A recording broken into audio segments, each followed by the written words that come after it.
Hello बच्चों, तो जैसे कि आप देख रहे हैं कि हमारा सीडीपी चल रहा है और सीडीपी में जो हमारा टॉपिक इसे बोर्ड में लिखा हुआ है, क्या लिखा हुआ है? शिक्षा या संविधान, एजुकेशन एंड कॉन्स्टिट्यूशन। तो इससे जो पहला पीरियड था उसमें हमने ऐसे कुछ आर्टिकल पढ़े थे जो शिक्षा के क्षेत्र से कहीं ना कहीं प्रत्यक्ष रूप से या अप्रत्यक्ष रूप से सीधा संबंध रखते थे। ठीक, तो उन्हें कभी रिवाइज करेंगे पहले, उसके आगे फिर कुछ और आर्टिकल आने हैं जो बचे हुए हैं इस पीरियड में, और फिर एक अधिनियम है जो शिक्षा का अधिनियम बनाया गया था सरकार के द्वारा, ताकि जो प्राइमरी स्तर पर जो है बच्चों को सुविधाएं दी जा सके, उनकी शिक्षा का प्रबंध किया जा सके। तो उसके बारे में देखेंगे क्योंकि वहाँ से भी बहुत सारे क्वेश्चंस आ चुके हैं, आ जाते हैं। तो पहले पीरियड में हमने कराया था उसका एक बार फिर रिवाइज कर लेते हैं ऑलरेडी, ताकि आपका रिविजन हो जाएगा और फिर हम उससे उस पीरियड को इस पीरियड से जोड़ते हुए तब हम आगे चलेंगे। तो शिक्षा व संविधान, तो मैंने आपसे कहा था कि हमें यहाँ कुछ ऐसे आर्टिकल लेने हैं बच्चों जो शिक्षा से जुड़े हुए हैं। तो आपको जो आर्टिकल पढ़ाए गए थे इससे पहले पीरियड में, उनमें पहला आर्टिकल कौन सा था? आप अपने मन में सोचते रहें, अगर आपको याद आ रहा है तो बहुत अच्छी बात है, और याद नहीं आ रहा है तो मेरा आपको एडवाइस है कि आप जैसे वो वीडियो देख रहे हो तो साथ साथ में आप उन्हें लिखने का प्रयास करें। जितनी बार उन्हें आप लिखोगे, लिख के देखोगे, तब चीज़ें वो आपके दिमाग में आएंगी, वरना सुनते ही दिमाग में चीज़ें निकल जाती हैं, सुनने का ज़्यादा प्रभाव नहीं होता है। ठीक है, चलिए शुरुआत करते हैं। देखने का और लिखने का जो प्रभाव होता है, देखा आप रही हो और लिखने का आप प्रयास करो। तो सबसे पहले बच्चों क्या था? आर्टिकल 15 था। आर्टिकल 15, उस आर्टिकल 15 में ये बताया गया था कि जो भारत का नागरिक है उसे धर्म के आधार पर, जाति के आधार पर, लिंग के आधार पर या जन्म स्थान के आधार पर उसे कोई भी भेदभाव नहीं किया जाएगा, किसी भी क्षेत्र में नहीं किया जाएगा। तो no discrimination at all on the basis of religion, caste, gender और बर्थ प्लेस। ये था आर्टिकल 15। उसके बाद था बच्चों जो आर्टिकल 16 है, उसमें क्या कहा गया था? तो आर्टिकल 16 में कहा गया था कि जो सार्वजनिक नौकरियां हैं, जो पब्लिक सेक्टर में जो जॉब्स निकलती हैं, गवर्नमेंट जॉब्स, उनमें सभी को अवसर की समानता मिलेगी, सभी के लिए इक्वल अपॉर्चुनिटीज होगी, वहां भी उनके साथ कोई भेदभाव नहीं होगा कि जो नागरिक है, ये जो बच्चा है, ये किस वर्ग से आता है, किस जाति से आता है, किस भाषा से आता है, सभी के लिए अवसर की समानता उपलब्ध रहेगी। तो आर्टिकल 15 हो गया था, आर्टिकल 16 हो गया था। उसके बाद था बच्चों आर्टिकल 17। आर्टिकल 17 में बताया गया था अस्पृश्यता का अंत, एंड ऑफ अनटचेबिलिटी। और अस्पृश्यता के मायने क्या होते हैं कि किसी भी तरह से निम्न जातियों को अपने से कम ना समझना, उनके साथ कोई भेदभाव की नीति ना अपनाना, ऐसी मनोदशा को स्पष्ट रूप से संवैधानिक दायरे में मना किया गया है। तो इसे क्या बोलते हैं? अस्पृश्यता का अंत बोलते हैं। तो 3 आर्टिकल पढ़ लिए थे हमने, 15, 16, 17। उसके बाद जो आया था वो क्या आया था? आर्टिकल 28 आया था। आर्टिकल 28 में यह लिखा हुआ है कि ऐसा कोई शिक्षण संस्थान जो राज्य सरकार के द्वारा या सरकार के द्वारा पूर्ण पोषित है, उसे यह अधिकार नहीं होगा या वो किसी भी प्रकार की धार्मिक शिक्षा को उपलब्ध नहीं करा सकता अपने कंपाउंड में। और अगर मान लो कोई प्राइवेट स्कूल है, वो धार्मिक शिक्षा उपलब्ध करा सकता है, बशर्ते कि उसे राज्य सरकार के द्वारा मान्यता मिली हुई हो। लेकिन शर्त यह है, किसी भी व्यक्ति को या किसी भी स्टूडेंट को वो धार्मिक क्रिया में या धार्मिक उपासना में भाग लेने के लिए बाध्य नहीं कर सकता, उसे विवश नहीं कर सकता। ये था आर्टिकल 28। ठीक, उसके बाद आया था बच्चों आर्टिकल 29। और आर्टिकल 29 जो था 2 पार्ट में था, 1 और 2। तो आर्टिकल 29 जो 1 था वो ये कहता है कि प्रत्येक नागरिक, प्रत्येक वर्ग के व्यक्ति को ये अधिकार है कि वो अपनी भाषा, अपनी लिपि या अपनी संस्कृति को बनाए रख सकता है, उसे प्रिजर्व कर सकता है। ये था आर्टिकल 29(1). उसके बाद आया था आर्टिकल 29(2). और जैसे कि आप जानते हैं जो आर्टिकल 29(2) है उसमें कहा गया था कि किसी भी व्यक्ति को धर्म, जाति, जन्म स्थान या भाषा के आधार पर किसी भी शैक्षणिक संस्थान में प्रवेश देने से रोका नहीं जा सकता। अगर वो भारतीय नागरिक है तो वो शिक्षण संस्थान में प्रवेश ले सकता है। ये था आर्टिकल 29(2). उसके बाद था अनुच्छेद 30, आर्टिकल 30। इसमें कहा गया था कि जो निम्न वर्ग के लोग होते हैं, जो दुर्बल वर्ग के लोग हैं, जैसे SC हैं, ST हैं या अन्य पिछड़ा वर्ग हैं, वो लोग अपनी इच्छा के अनुसार, अपनी रुचि के अनुसार जो शिक्षण संस्थान है उनकी स्थापना कर सकते हैं और उसका प्रशासन भी यानी कि एडमिनिस्ट्रेशन भी कर सकते हैं। उसके बाद था अनुच्छेद 45 आर्टिकल 45। इसे भी कई तरह से कहा गया है। मैंने तो आपको ये लिखवाया था कि सरकार की जिम्मेदारी है कि इस आर्टिकल के द्वारा प्रत्येक नागरिक या जो प्रत्येक दुर्बल वर्ग के लोग हैं उनके लिए शिक्षा में जो है उन्नति के अवसर उपलब्ध कराए और साथ साथ में इस चीज़ का भी ध्यान रखे कि उनका कोई शोषण तो नहीं किया जा रहा है, और अगर शोषण किया जा रहा है तो ऐसी गतिविधियों पर रोक लगाने का भी प्रयास करें। तो ये था आर्टिकल 45। लेकिन साथ साथ में इसमें ये भी कहा जाता है कि जो 6 वर्ष की आयु के बच्चे हैं उनकी शिक्षा की देखरेख करें। मतलब एक ही बात को आप कई तरह से कह सकते हैं। जैसा आपने पढ़ा होगा संविधान में कि जो संविधान संशोधन था 2002 में हुआ था 86वां, उसके अनुसार ये व्यवस्था की गई थी कि जो 6 वर्ष की आयु के बच्चे हैं उनकी शिक्षा की व्यवस्था की जाए राज्य सरकार के द्वारा। तो ये भी आर्टिकल 45 में लिखा हुआ है। तो कई तरह से हम बात कर सकते हैं, कई तरह से हम समझा सकते हैं समझाने वाले को, बशर्ते कि हमें सब चीज़ें पता हो। तो ये क्या था बच्चों, आर्टिकल 45 था। उसके बाद है आर्टिकल 343 था। बहुत ही ईजी है, बहुत ही इंपॉर्टेंट है कि जो संघ है, संघ की जो राजभाषा होगी वो क्या होगी, हिंदी होगी, और जो लिपि होगी वो क्या होगी, देवनागरी होगी। ये कहा गया है आर्टिकल 343 में। उसके बाद था आर्टिकल 350 आया था, 350 जी। अगर किसी व्यक्ति को या किसी वर्ग को शिकायत पत्र लिखना है तब भारतीय संविधान के अनुसार जितनी भी भाषाओं को मान्यता मिली हुई है उनमें से किसी भी एक भाषा का प्रयोग करके वो अपनी कंप्लेंट दर्ज करा सकता है। ये था आर्टिकल 350। उसके बाद है आर्टिकल 350 ए। आर्टिकल 350 ए में लिखवाया था कि किसी भी बच्चे को जो प्राथमिक शिक्षा है वो उसकी मातृभाषा में दी जाएगी, मदर टंग में दी जाएगी। तो पहले पीरियड में बच्चों यहाँ तक हो गया था आर्टिकल 350 ए तक। अब ये मैंने एक बार रिवाइज करवा दिया है फिर आपको, ताकि आपको सुविधा रहे चीज़ों को समझने में और मुझे ये पीरियड पहले वाले पीरियड से जोड़ने में भी आसानी लगे। अब इससे आगे चलते हैं। तो 350 ए हुआ था। उसके बाद अब है आर्टिकल 350 बी, अनुच्छेद 350 बी। इसमें कहा गया है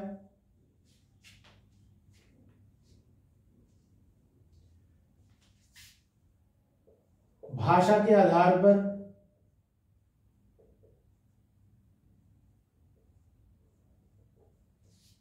जो लोग, जो नागरिक अल्पसंख्यक हैं, भाषा के आधार पर जो लोग अल्पसंख्यक हैं, राष्ट्रपति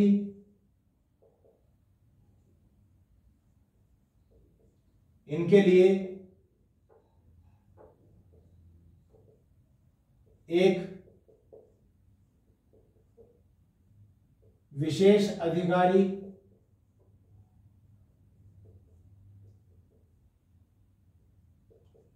की नियुक्ति करेंगे।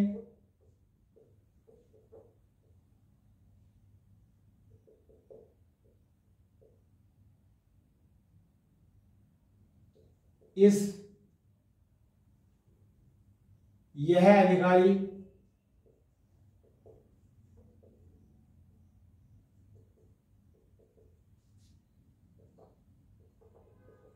सभी स्थितियों का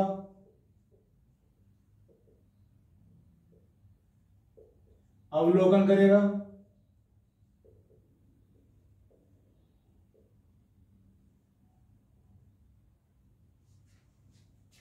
तथा राष्ट्रपति महोदय को सूचित करेगा।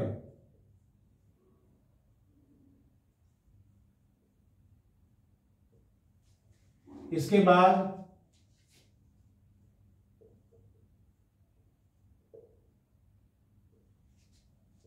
राष्ट्रपति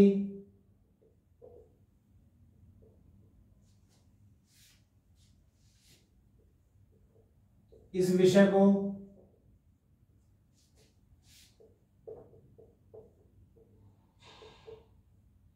संसद के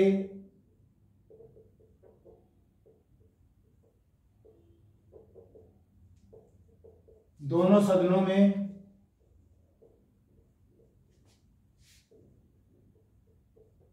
भेज सकते हैं तथा साथ ही साथ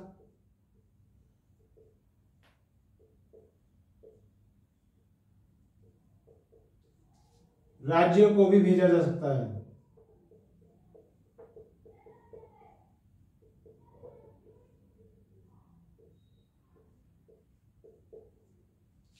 जैसा आप देख रहे हो बच्चों, सब चीज आपको लिख के दिखा रहा हूं सिर्फ इसलिए कि चीजें आपकी बहुत अच्छी हो जाए। तो आर्टिकल 350 में क्या लिखा हुआ है, पहले एक बार हिंदी में देख लेते हैं, फिर उसके बाद इंग्लिश में देख लेते हैं। कहा गया है कि भाषा के आधार पर जो लोग अल्पसंख्यक हैं, जिन्हें लैंग्वेज माइनॉरिटी बोल सकते हैं, साथ साथ में इंग्लिश में वर्ड इस्तेमाल कर रहा हूँ मैं ताकि जो इंग्लिश माध्यम के छात्र हैं वो भी समझ सकें। भारत में कुछ लोग ऐसे हैं जो भाषा के आधार पर बहुत ही उनकी संख्या कम है। एक तो होता है जनसंख्या के आधार पर अल्पसंख्यक, एक होता है भाषा के आधार पर। तो यहाँ भाषा के आधार पर बात हो रही है कि ऐसी कोई लैंग्वेज जो बोली जाती है भारत के किसी हिस्से में लेकिन बोलने वालों की संख्या बहुत कम है, तो वे क्या हो गए हैं, भाषा के आधार पर अल्पसंख्यक हो गए हैं, माइनॉरिटी है on the basis of language. तो उनके लिए राष्ट्रपति क्या करेगा, एक विशेष अधिकारी की नियुक्ति करेगा, एक स्पेशल ऑफिसर को अपॉइंट करेंगे राष्ट्रपति यानी कि प्रेसिडेंट। उन लोगों के लिए वो जो अधिकारी है, वो जो ऑफिसर है, उसका एक काम होगा कि वो हर एक स्थिति का अवलोकन करे, उनके पास जाके देखे, इंस्पेक्शन करे कि जो ये लोग हैं अल्पसंख्यक, इनके साथ कैसा बर्ताव हो रहा है, क्या इन्हें सुविधाएं मिल रही हैं या क्या इन्हें मिलनी चाहिए। और वो सारी रिपोर्ट जो इकट्ठा होगी वो राष्ट्रपति को देगा जाके। अब राष्ट्रपति अगर जरूरी समझते हैं, प्रेसिडेंट अगर जरूरी समझते हैं, तो फिर ये सारी रिपोर्टें जो है संसद के दोनों सदनों में या किसी भी एक सदन में, जैसे यानी कि बोथ हाउस या कोई भी एक हाउस, या तो लोकसभा या राज्यसभा, जिसे आप लोअर हाउस या अपर हाउस कह देते हैं, लोकसभा को क्या कहते हैं, निम्न सदन कहते हैं, तथा राज्यसभा को क्या कहते हैं, उच्च सदन कहते हैं। ठीक, इनमें से किसी भी एक सदन में वो भेज सकता है और साथ ही साथ जो राज्यों हैं, जो राज्य हैं, स्टेट है, वहां भी वो रिपोर्ट भेज सकता है। तो इस आर्टिकल में ये कहा गया है। अभी मैंने आपको थोड़ी देर पहले कहा था कि लोकसभा को क्या कहते हैं, निम्न सदन कहते हैं, लोअर हाउस। तो इसलिए कहते हैं क्योंकि लोकसभा जो है अस्थायी होती है, हर 5 साल बाद इसके चुनाव होते हैं, इलेक्शन होते हैं, और 5 साल बाद ये विघटित हो जाती है, या अगर मान लिया बहुमत खत्म हो जाए पार्टी का, तो 5 साल से पहले भी प्रधानमंत्री को इस्तीफा देना पड़ सकता है। इसलिए इसे क्या कहते हैं, निम्न सदन। जबकि जो राज्यसभा है, जिसे अपर हाउस कहते हैं, उच्च सदन, ये एक स्थायी सदन है, ये कभी भी भंग नहीं होता, और प्रत्येक दूसरे वर्ष 1/3 सदस्य रिटायर होते रहते हैं और जो नए हैं वो अपॉइंट होते रहते हैं। इसलिए इन्हें उच्च सदन या निम्न सदन कहा जाता है। तो ये इस आर्टिकल में लिखा हुआ है बच्चों, आर्टिकल 350B। उसके बाद है बच्चों आर्टिकल 351, अनुच्छेद 351। ये काफी इंपोर्टेंट है, ये भी बहुत इंपोर्टेंट है, और जो इससे पहले आया था 350 से पहले पीरियड में, ये भी काफी इंपोर्टेंट था। इसमें कहा गया है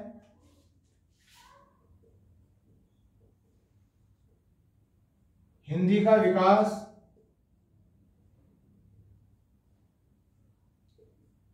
किया जाएगा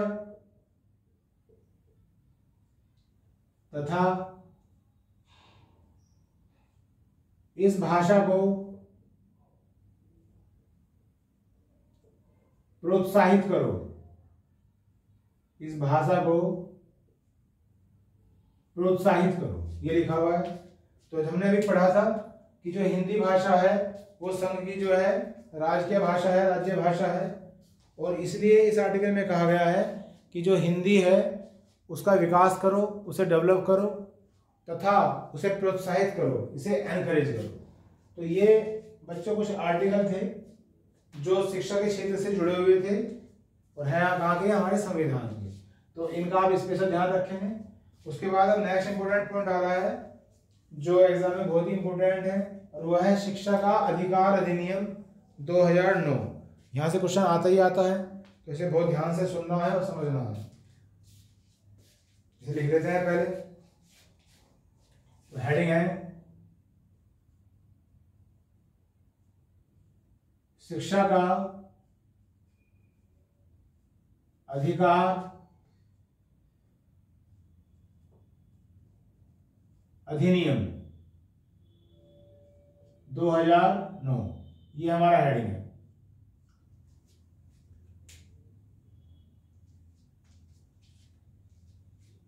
इसे बोल सकते हैं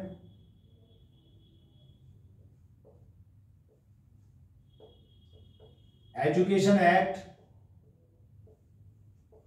फॉर राइट्स 2009।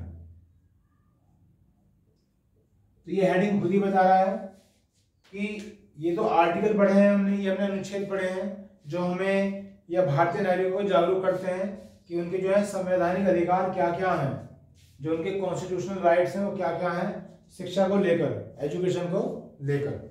लेकिन अब ये कानून है, जो कानून बनाया गया है, और कानून आप समझते ही हो जिसे हिंदी में अधिनियम या इंग्लिश में एक्ट कह देते हैं। तो यहाँ से क्वेश्चन आते हैं कि भाई इस एक्ट में क्या क्या व्यवस्थाएं की गई, क्या क्या सुधार किए गए, कब ये जोड़ा गया, कुछ इस तरह क्वेश्चन यहाँ से आते ही आते हैं। तो इस पर हम चर्चा करते हैं।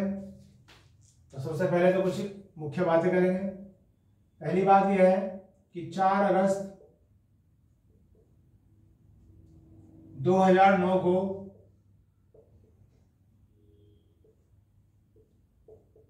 छह वर्ष से 14 वर्ष की आयु के बच्चों के लिए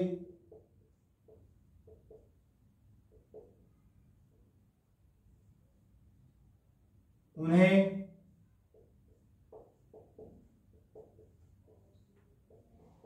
प्राथमिक शिक्षा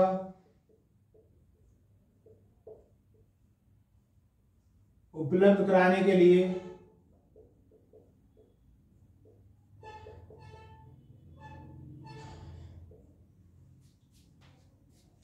इस अधिनियम की शुरुआत की गई।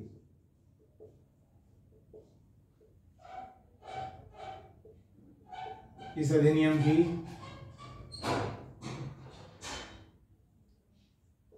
शुरुआत की गई, स्टार्टिंग की गई। ठीक, पहले तो हमने ये बात सुन ली। ये जो डेट है बच्चों, इसका डेट याद रखना है हमें। क्या डेट है? 4 अगस्त 2009। आयु क्या होनी चाहिए? 6 वर्ष से 14 वर्ष के बच्चे होने चाहिए। इन्हें प्राथमिक शिक्षा मिले, अच्छी तरह से मिले, सभी संसाधन इनके रिसोर्सेज इन्हें प्रोवाइड किए जाएं, तो इसके लिए व्यवस्था की गई और मौलिक अधिकार बना दिया गया और फंडामेंटल राइट्स बना दिया गया। मौलिक अधिकार बना दिया गया। मौलिक अधिकार को इंग्लिश में क्या बोलते हैं? Fundamental right.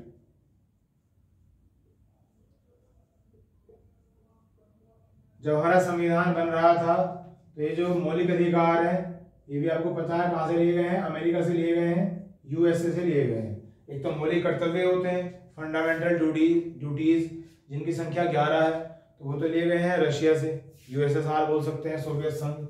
और जो ये मौलिक अधिकार है कहां से लिए गए हैं? अमेरिका से लिए गए हैं। तो मौलिक अधिकार बना दिया गया। अब उसके बाद नेक्स्ट पॉइंट क्या है? जब ये मौलिक अधिकार बना दिया गया, ये फंडामेंटल राइट बना दिया गया, तो कब बना, किस संशोधन के द्वारा बना, उसकी भी हमें बात करनी पड़ेगी। तो 2002 में, इन 2002 86वें संशोधन अधिनियम के द्वारा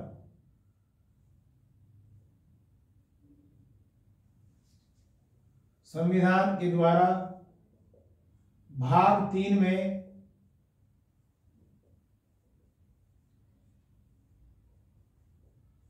एक नया अनुच्छेद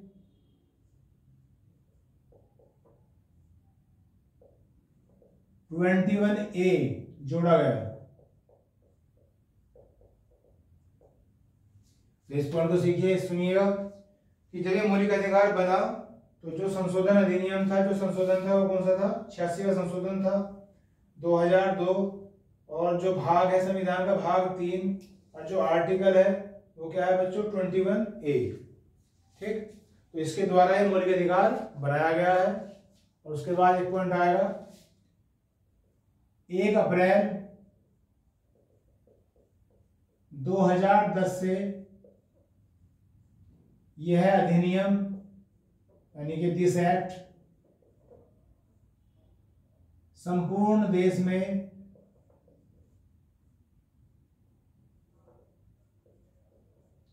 लागू हो गया, संपूर्ण देश में लागू हो गया।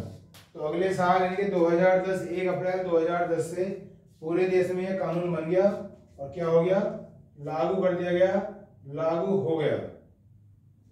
ठीक, एक बार दोबारा समझ लीजिए ताकि कोई भी हिंदी और इंग्लिश की समस्या ना रहे आपको।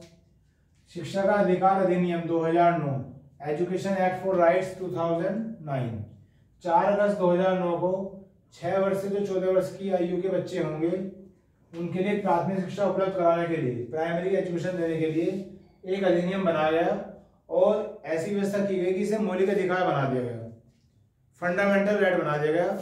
और मौलिक अधिकार क्या होता है कि अगर कोई भारत का नागरिक है तो उसे ये जो अधिकार है स्वतः ही प्राप्त हो जाएंगे। तो मौलिक अधिकार, फंडामेंटल राइट की डेफिनेशन ये होती है। उसके बाद 2002 में अभी जो मौलिक अधिकार बना था, कैसे बना था? 2002 86वें संशोधन के द्वारा, 2002 86वें संशोधन के द्वारा इसे भाग 3 में एक नए अनुच्छेद 21A से जोड़ा गया। ठीक, और ये जो है 1 अप्रैल 2010 से पूरे देश में क्या हो गया? लागू हो गया। आगे चलते हैं। अब है कि इस अधिनियम में क्या है। अभी तो हमने बात करी कि अधिनियम कब जोड़ा गया, कैसे बना। इस अधिनियम में क्या है ये हम देखते हैं। What includes, what is included in this act, ऐसे बोल सकते हैं। तो नंबर 1 कुछ बातें हैं जो इंपॉर्टेंट है इस अधिनियम में, क्या क्या बातें हैं देखते हैं। नंबर 1 बात है बच्चों कि अगर कोई बच्चा 6 वर्ष की आयु तक विद्यालय प्रवेश नहीं लेता है, यदि कोई बच्चा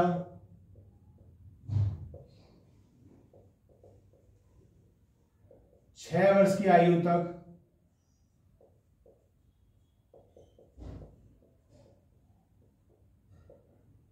विद्यालय में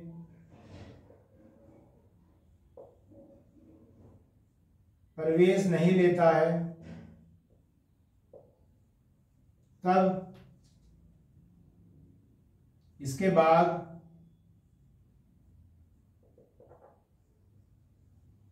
उसकी आयु के अनुसार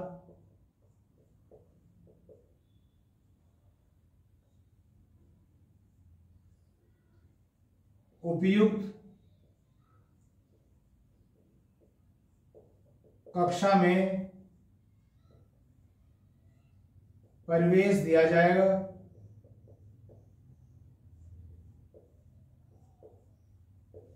तथा साथ ही साथ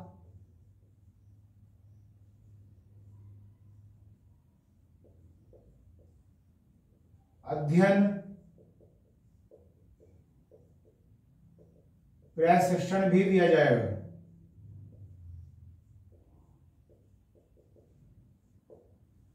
ये पहला पॉइंट है इसका कि इस अधिनियम में क्या है। तो क्या है बच्चों, देखो, यदि कोई बच्चा ऐसा है कि किसी वजह से 6 साल की उसकी एज हो जाती है लेकिन आर्थिक रूप से वो इतना संपन्न नहीं है या विद्यालय की उसकी दूरी बहुत ज़्यादा है, किसी भी वजह से उसकी आयु 6 साल हो गई है लेकिन उसने विद्यालय में प्रवेश लिया ही नहीं है।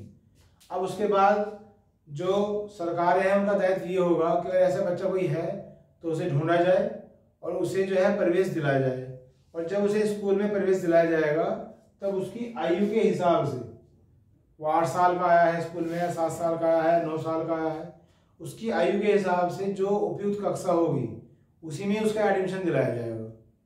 अब अचानक से बड़ी क्लास में आ जाना, तो हो सकता है जो उसकी शैक्षिक उपलब्धि है उस पर कुछ प्रभाव पड़ेगा ही। तो उसे बैलेंस करने के लिए अलग से अध्ययन प्रशिक्षण की व्यवस्था की जाएगी, अलग से उस पर ध्यान दिया जाएगा, ताकि वो अन्य बच्चों से अपने आप को पिछड़ा हुआ महसूस ना करे। तो ये इसमें पहली क्वालिटी हो सकती है, फर्स्ट पॉइंट है इसका जो मैंने आपको बताया। चलिए अब आगे चलते हैं। नेक्स्ट पॉइंट, ये मैं रब कर देता हूं इधर।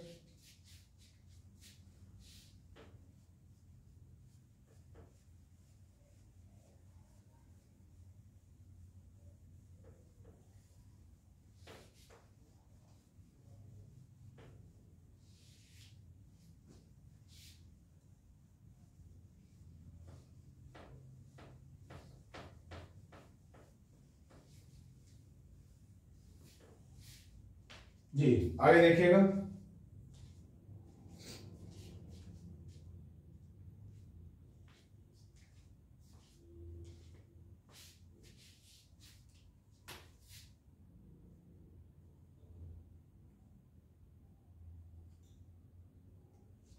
ये पहला पॉइंट इधर लिखा हुआ है। अब दूसरा पॉइंट क्या है इसमें, इस अधिनियम में मेरा चल रहा है, इस अधिनियम में क्या है, what is included in this act. ठीक, तो दूसरे पॉइंट में बता रखा है बच्चों,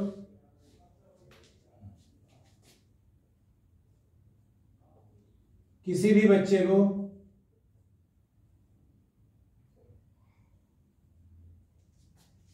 किसी भी कारण से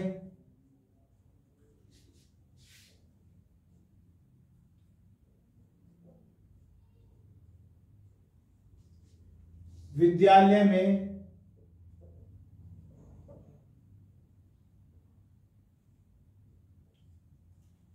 प्रवेश से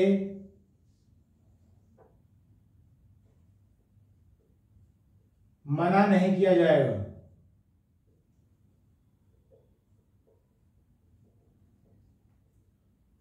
ये दूसरी लाइन है कि कोई भी कारण हो, कोई भी रीजन हो, कोई भी बच्चा हो, किसी भी बैकग्राउंड से आता हो, कैसी भी उसकी उपलब्धि हो, कैसी भी उसकी स्थिति हो, लेकिन किसी भी वजह से उसे विद्यालय में आने से रोका नहीं जाएगा।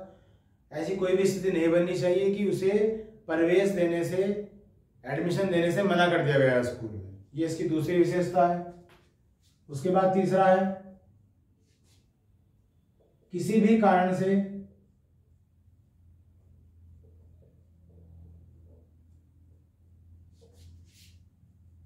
उसे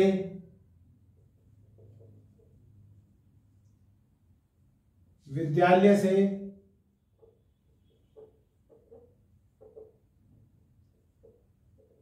निकाला नहीं जाएगा।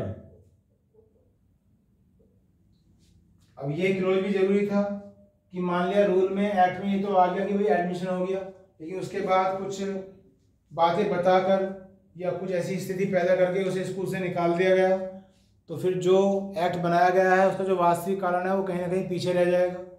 इसलिए कहा गया है किसी भी कारण से उसे विद्यालय से निकाला नहीं जाएगा, साथ साथ उसे प्रोग्रेस कराना है, उसकी मदद करनी है, उसे आगे बढ़ने के लिए प्रोत्साहित करना है हर स्थिति में।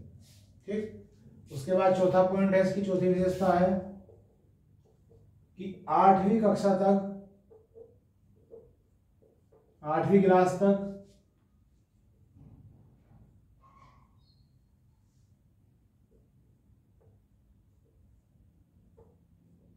किसी भी बच्चे को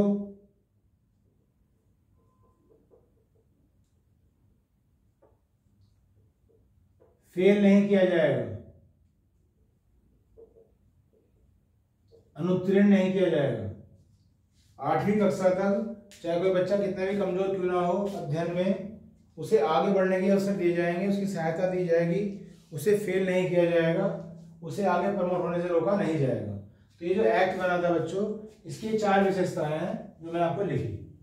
यदि कोई बच्चा 6 वर्ष की आयु तक विद्यालय में प्रवेश नहीं लेता है, तब इसके बाद उसकी आयु के अनुसार ही उसे उपयुक्त कक्षा में एडमिशन दिलाया जाएगा तथा साथ में उसकी मदद की जाएगी उसके अध्ययन करने और कराने में। ठीक, दूसरा किसी भी बच्चे को किसी भी कारण से विद्यालय में प्रवेश करने से रोका नहीं जा सकता, उसे मना नहीं किया जा सकता। तीसरा, किसी भी कारण से उस बच्चे को विद्यालय से निकाला नहीं जा सकता। और चौथा, 8वीं कक्षा तक उसे फेल या अनुत्तीर्ण नहीं किया जाएगा। उसके बाद अब जो इसमें नेक्स्ट इंपोर्टेंट पॉइंट है वो आते हैं दायित्व। दायित्व दायित्व कह सकते हैं, रेस्पॉन्सिबिलिटीज कह सकते हैं।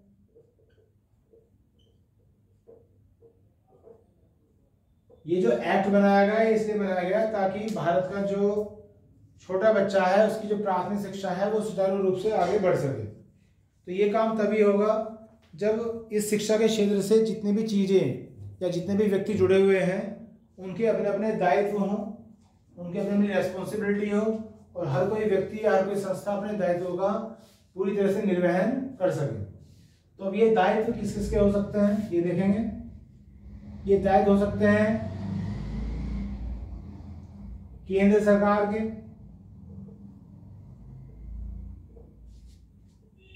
बाय सेंट्रल गवर्नमेंट,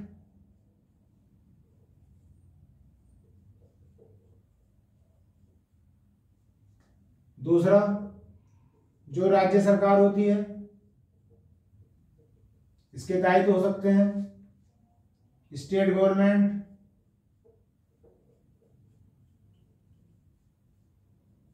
तीसरा जो स्थानीय सरकार होती है,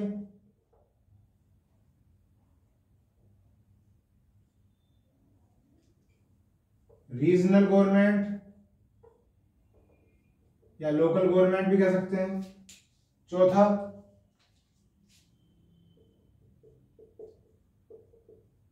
जो विद्यालय होता है उसके भी दायित्व हैं, स्कूल, और पांचवा जो अभिभावक हैं बच्चे के, जो पेरेंट्स हैं उनके भी दायित्व हैं। तो ये 5 बिंदु ऐसे हैं जिनके अपने अपने अगर दायित्व होंगे और हर कोई अपने दायित्व की पूर्ति करेगा तब ये एक्ट बनाने का फायदा होगा, अन्यथा नहीं होगा। तो अब हम जो बात करते हैं इनके दायित्व की बात करते हैं कि इनके दायित्व क्या क्या हैं, किस तरह से हैं और कैसे हैं। तो सबसे पहले नंबर 1 में क्या है, केंद्र सरकार।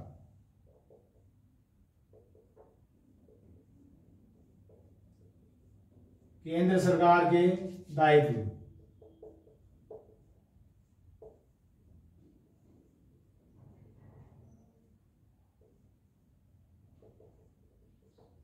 रेस्पॉन्सिबिलिटीज ऑफ सेंट्रल गवर्नमेंट, ये हेडिंग हो गया।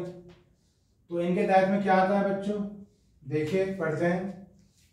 पहली बात, केंद्र सरकार का काम ये होता है कि जो राष्ट्रीय पाठ्यक्रम है, नेशनल क्यूरिकुलम या नेशनल सिलेबस, उसे तैयार करेगा। जो राष्ट्रीय पाठ्यक्रम है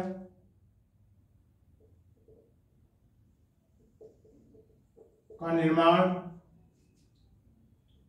that means formation of national curriculum. ठीक, पूरे देश में जितने भी स्कूल हैं उन सब की व्यवस्था करना, उनके लिए पाठ्यक्रम की तैयारी करना, वहाँ के लिए मापदंड बनाना, क्या मेजरमेंट होंगे, क्या रूल्स और रेगुलेशन होंगे, वो सब चीज़ें, सब सुधार की जो दृष्टि से जो भी काम किए जाएं वो सब चीज़ें इनकी जिम्मेदारी है। और क्या हो सकता है, जो शिक्षक होते हैं शिक्षकों को प्रशिक्षण दिया जाए। जो टीचर्स है जो वहाँ पढ़ाएंगे, जब उनके लिए अच्छी ट्रेनिंग होगी तभी वो आगे सर्विस अच्छी दे पाएंगे। तो ट्रेनिंग टू टीचर्स, ये केंद्र सरकार का दायित्व है। नेक्स्ट,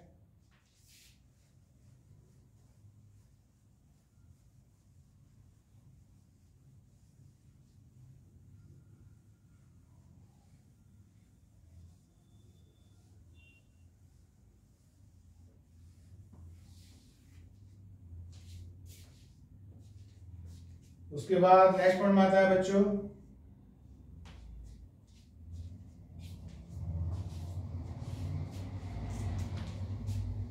केंद्र सरकार का ये भी दायित्व है कि जो नवाचार है, हिंदी में नवाचार कहते हैं, इंग्लिश में कहते हैं इनोवेशंस, या जो अनुसंधान है, रिसर्च,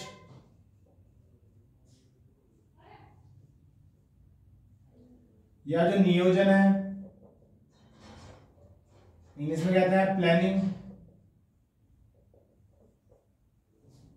तो अगर मान लिया हम शिक्षा के क्षेत्र में केंद्र सरकार जागरूक है तो उसे इन 3 शब्दों पर भी ध्यान करना पड़ेगा कि नए नए जो है इनोवेशन किए जाएं, नए नए अनुसंधान किए जाए, रिसर्च किए जाए, नए नए प्लानिंग बनाई जाए, ताकि टाइम टू टाइम जो है शिक्षा के क्षेत्र में जागरूकता होती रहे और नई नई चीज़ों को स्टूडेंट्स को अवगत कराया जाए, जो टीचिंग स्टाफ है उसे भी अवगत कराया जाए। तो ये भी उत्तरदायित्व है केंद्र सरकार का। उसके बाद इन सब कामों के लिए जैसे रिसर्च की जा रही है या इनोवेशन किए जा रहे हैं तो इनके लिए क्या चीज़ चाहिए? तकनीकी सहायता चाहिए।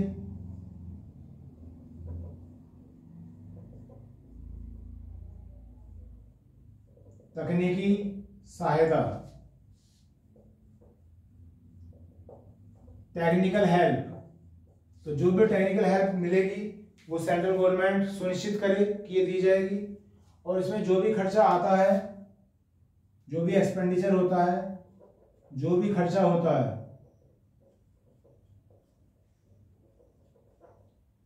इस खर्चे का जो 65% होता है वो तो केंद्र सरकार वहन करती है और जो 35% होता है वो राज्य सरकार वहन करती है। ये भी काफी इंपॉर्टेंट लाइन है, इसका भी ध्यान रखें। 65% तो करेगी सेंट्रल गवर्नमेंट और 35% करेगी स्टेट गवर्नमेंट। तो बच्चों ये कुछ दायित्व हैं जो सेंट्रल गवर्नमेंट के बनते हैं, केंद्र सरकार के बनते हैं। उसके बाद अब जो दायित्व आते हैं वो आते हैं राज्य सरकार के।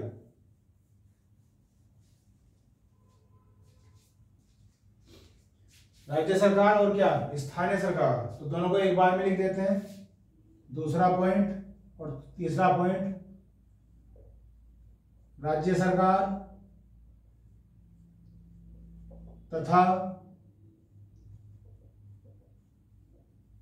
स्थानीय सरकार के दायित्व।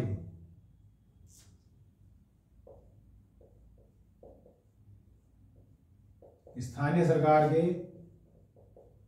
दायित्व, रेस्पॉन्सिबिलिटी जो है स्टेट गवर्नमेंट की क्या है और जो रीजनल गवर्नमेंट है उनकी क्या रेस्पॉन्सिबिलिटी बनती है, इसके बारे में हम बात करेंगे। तो इसके लिए क्या किया गया था, राज्य सरकार को समय समय पर सूचित करने के लिए या केंद्र सरकार को भी सूचित करने के लिए समय समय पर जो है आयोग बनाए जाते हैं। तो एक आयोग बनाया गया था, पहले भी हम इसकी चर्चा कर चुके हैं, कोठारी आयोग। कोठारी आयोग 1964 से 1966 इसकी समय सीमा है।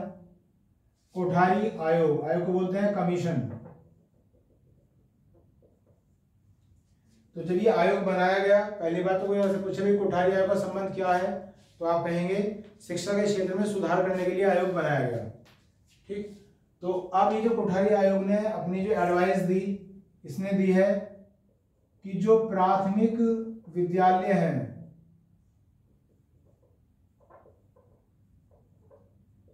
जो प्राइमरी स्कूल हैं,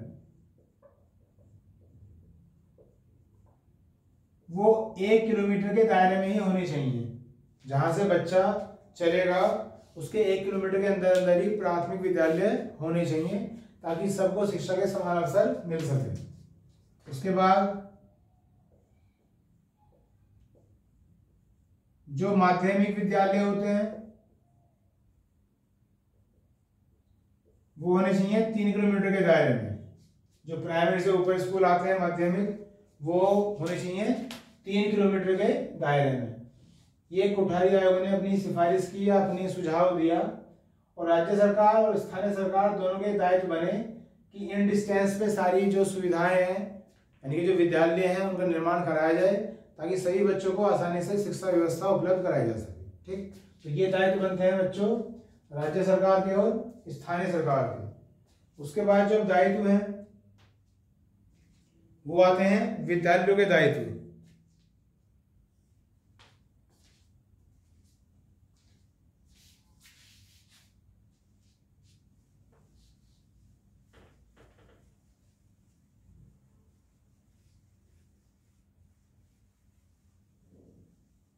ये देखते हैं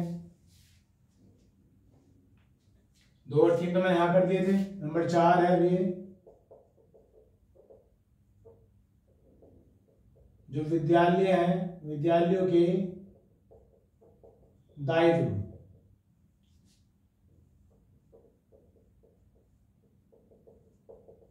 रेस्पॉन्सिबिलिटीज ऑफ स्कूल्स। तो ये दायित्व क्या है? ये दायित्व ये है कि जितने भी सरकारी विद्यालय हैं वो तो सब निःशुल्क शिक्षा उपलब्ध कराएंगे, निःशुल्क शिक्षा देंगे, लेकिन जो प्राइवेट स्कूल भी हैं वो 25% सीटों पर निर्धन परिवारों के बच्चों को एडमिशन देंगे। तो पहला पॉइंट क्या है? जो सरकारी विद्यालय हैं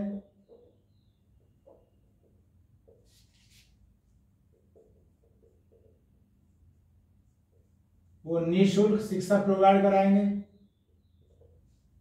ठीक, जो गवर्नमेंट स्कूल है वो फ्री एजुकेशन देंगे, पहला पॉइंट।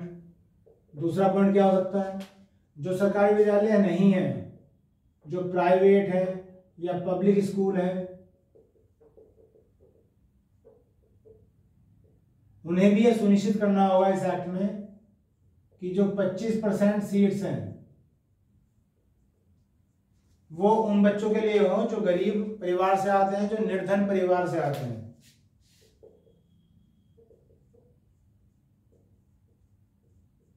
जो पुअर फैमिली से आते हैं उनके बच्चों को ये 25% सीट जो है रिजर्व रखनी पड़ेंगी, ये डायरेक्शन दी गई है। और साथ साथ में ये भी कहा गया है कि सीट जो है मतलब एक तरह से फ्री दी जाएंगी, तो फीस तो ली नहीं जा सकती, लेकिन अगर मान लिया किसी और तरह से पैसा लिया जा रहा है, जैसे मान लिया तो दान लिया जाए या चंदा दिया जा रहा है चैरिटी के रूप में या डोनेशन के रूप में, क्योंकि फीस को तो मना कर दिया गया, तब स्कूल पे आर्थिक दंड लग सकता है, पेनल्टी लग जाएगी सरकार के द्वारा। अगर ये काम पहली बार किया जाएगा किसी भी स्कूल के द्वारा तब 25,000 रुपये की पेनल्टी है, और उसके बाद दूसरी बार किया जाए, तीसरी बार किया जाए या बार बार किया जाए तो 50,000 रुपये की पेनल्टी है प्रत्येक बार। ठीक, तो ये दायित्व है विद्यालयों के और ये इंस्ट्रक्शन है गवर्नमेंट के द्वारा। उसके बाद नंबर 5 आता है बच्चों जो अभिभावक हैं उनके दायित्व। अभिभावक जो पेरेंट्स हैं उनकी क्या रेस्पॉन्सिबिलिटी है? तो उनकी जो रेस्पॉन्सिबिलिटी बस ये है कि जो उनके बच्चे हैं बच्चों को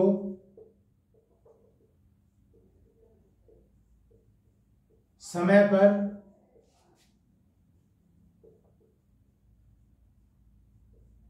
विद्यालय भेजना,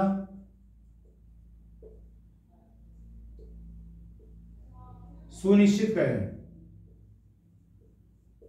उन्हें किसी मजदूरी में या किसी अन्य काम में बिजी ना रखें, ये सुनिश्चित किया जाए कि इस जो विद्यालय का समय है उन पे उन्हें वहाँ भेजा जाए और वहाँ पे इन सबकी व्यवस्था की जाती है।